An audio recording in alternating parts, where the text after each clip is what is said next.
Hello hi guys. अब आप भी म्यूचुअल फंड के प्रॉफिट के ऊपर टैक्स या सेल ऑफ रेजिडेंशियल प्रॉपर्टी के प्रॉफिट के ऊपर टैक्स बचा सकते हैं।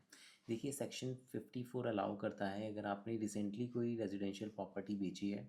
और सेकंड केस सेक्शन 54F आपको अलाउ करता है कोई भी long term asset which is other than residential property, चाहे म्यूचुअल फंड्स हो चाहे एक्विटी शेयर हो, जिसमें आपको लॉन्ग टर्म प्रॉफिट होता है या कैपिटल गेन होता है, उसके ऊपर भी आप टैक्स बचा सकते हैं।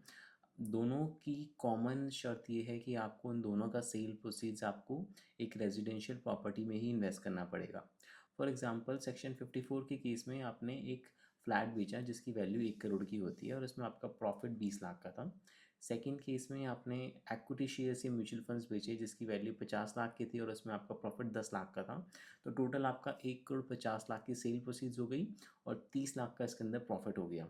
अब मान के चलिए आप न्यू रेजिडेंशियल प्रॉपर्टी परचेज़ कर रहे हैं जिसकी वैल्यू 1 करोड़ 80 लाख की है।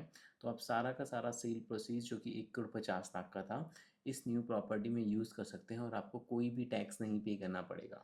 सो in case if you have any questions feel free to drop me your comment and I will reply you back.